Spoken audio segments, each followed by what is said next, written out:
Hello, PRCC family. In just a moment, you're going to get to hear a conversation that I had with Adam Dulinski, the senior pastor of Warsaw Christian Fellowship West. And this is a young church who is just finding its roots in the community, and they're doing so in such a powerful way. So lean in and really hear the heart of this young pastor and all the things that they're going through, and how this pastor and this young congregation are still striving each and every day, though exhausted, to answer the call God has placed on their church. Have a listen. Okay, hey everybody. It's really great to kind of hear you or see you. We just started 5 years ago as a church plant of Christian Fellowship North, and we are Christian Fellowship West. That was the idea, to reach the west of our city, Warsaw, which we want to be soaked with gospel through the healthy local churches, and that's what we do, and that's why we're here. So because of that, we found a place in the shopping mall. We want to be in the center where the people are. We don't want to ask them so much to come to our place, because that's kind of a border. We just want to went out and see where we can help, where we can be a light, and that's what we're doing for 5 years already. That was last Sunday was the 5th birthday of Christian Fellowship West. Well, happy birthday. Yeah, thank you. Yeah, that's where we are. 2017, March 5th. That was the beginning, the first service ever. Wow, Yeah. That's awesome. Yeah. So now we're kind of in the middle of something. So Adam kind of just shared some of his story with me a little bit ago, and what I found fascinating was, of course, about how the church is. Because it's just 5 years old, and then of course getting here in the mall that you're in, and they've actually redesigned a whole space. And we signed a deal that was 2020 in December, and at 2021 December 12th we did the first service here. Okay. After renovation, and it wasn't renovated at all. We are still in a process. So yeah, that was a crazy adventure, and that was in pandemic times, and exactly in the year that everything went up with the prices. Oh, that was crazy. But we are here. It is here. It is miracle. I could tell you a story, but that will be for any other movie. Okay. Well, and so now, of course. So what I loved about it, though, is that essentially you guys finally get set up to where God would have you here. And then, of course, just pretty much around the corner, not long after you guys have set up, and again, you're still in the middle of setting up, all of a sudden, of course, now this conflict in Ukraine has kicked off. So now how has that affected you, and how has that affected your congregation? Totally. Like in 2 weeks, we received 1,500,000 refugees, and I think today that will be 1,000,000, almost 700, because every day it's changing, and mainly those are mothers with children, because men have to stay in Ukraine if they can fight. This is crazy. This is madness. For first few days we had chaos here, but immediately that was obvious for us that the church is involved. It's as we talked before. We believe it's not a choice. That's obvious. That's where we should be, where we can serve, where we can share the gospel. So we also understand that we are not a huge church or with any crazy possibilities, and it's needed. So we decided to cooperate with a few other fellowships and churches. Actually, we have 7 now. So we are cooperating to use our potential, use our supplies, use our resources, and it works very well. We've changed our room where we were supposed to celebrate and do some kind of events or meetings or whatever. We've changed it to a coordination center for refugees now. Wow. For like 24/7. Except services on Sunday, and as I said, the prayer meetings, we decided we will have 2 every week. I believe in the times of crisis like this, you just you actually really understand you need it. It's like, I mean, if you're not sleeping for 5 days because you're trying to accommodate people, bring them from border and help them and feed them, and so everybody here like realize, I mean, there's no other way to find strength, to Right. find there's no other. I mean, yeah, we just hang on to it because that's what we need the most. I mean, the God's power and His peace and strength. Yeah. Now, if you could describe just real quick, just some of the stuff that you guys are doing now. So, because I talked to Anita, that was out in the lobby. Anita, yes. Yeah, terrific lady, right? Oh, yeah. She tackled us in the lobby while you were busy with somebody else, and you just kind of introducing us, tell us some of the stuff. And she was talking about how, how many, like how many people that you guys have helped. So, kind of describe some of like, what have you guys done since the beginning? Oh, there's a lot,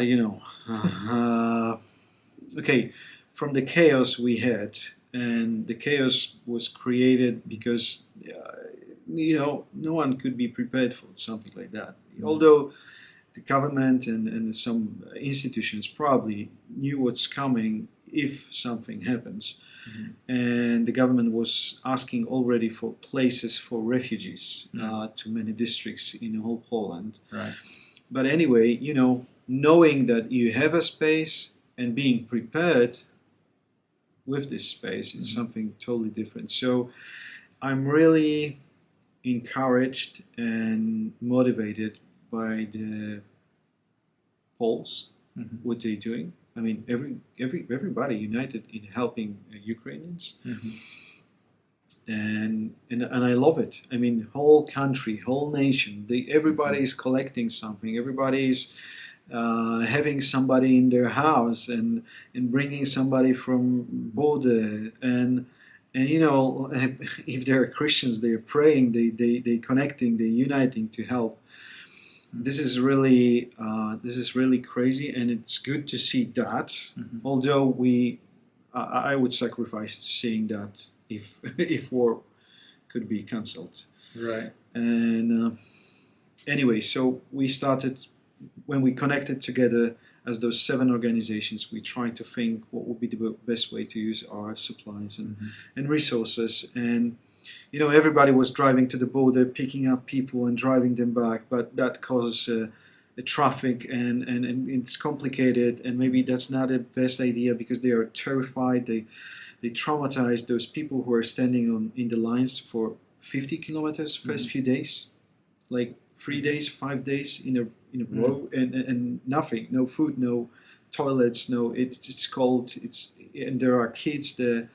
Really, this is really bad. So everybody was trying to help as much as they could, but in just 2-3 days, we realized we have to organize. Right. We have to be better in using our resources. So we started sending buses instead of one car and one private car. And when they built and prepared those reception points at the border, we stopped going to the border directly. We just go to those reception points where the people are waiting to being picked up. So we took a bus and brought them here.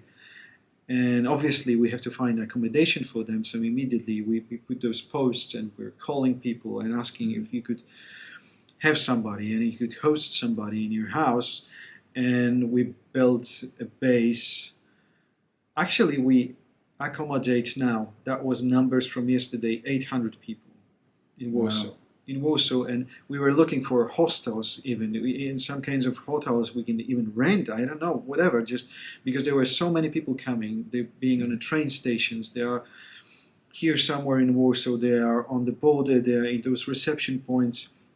Whenever a city is built, a next reception point, it's filled in 2 days, like 3 days. We hear the story about 30,000 people place. They just made it, I think, 4 days ago. Right. It's packed. It's already packed. They're asking for food. They're asking for volunteers. I mean, whatever you have, nothing will waste here. This is really something we nobody could expect, and no one is prepared for. So that's what we're doing. We were bringing people from border. We were finding accommodation for them, but we already stuck here in Warsaw. We can't find anything else. We're sending people to other places, and we replace them to somewhere in Poland, but we also trying to connect with the countries and cities in Europe so they could go further. We invite them to do that. We are organizing the transport for this. We have to think how we can care and counseling for them, for the host, for the guests, and then find a job for them and still feeding. We have a storage down here, and which shopping mall gave us. But this is we thought it will be small, just probably for a few people if they want anything. We already fed more than 100 families, and we sent it, I think, about 30 charity humanitarian transports to Ukraine from this storage. I don't know how. We still have something to eat in the storage, and the food and the clothes. I don't know. I believe that's the God thing. Right. And that's what we think of it. So anyway, we have 150 volunteers working in the rounds, and some of them working morning, nights. And they're doing absolutely great job, and everybody's doing the best we can to help and to serve. Being an encouragement and praying for us, we really believe this is the most important thing you can do. Right. Like, we are united as a church, and we have friends all around the world. And if you are interested, and if you are praying, and you want to pray specifically, and you really just send the word, say, guys, we are with you, and we whatever is needed, we can do, and just supporting, like, being with us, it's very important. And of course, if there's any supplies we can buy and support we can have for it, that will be needed for a long time, definitely. I mean, we collected as much as we can, and we are doing it because we know in a few weeks it will finish. And then what? Then we still have those families. We still have those people here. We want to help them. We want to serve them. I'm sure God will supply us. I mean, He will find a support for us. But if you can think of that, pray for that, and give to that, yes, definitely we are open. I hope you enjoyed listening to that conversation.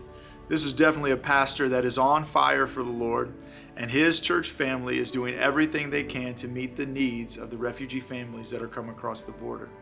If you would like to further support this church, you can do so by donating to Warsaw Christian Ministries, one of our global partners here at Post Road Christian Church. And thanks to each of you who continue to support these ministries, both here and abroad. I love being able to make an impact with you guys on the East Side and beyond.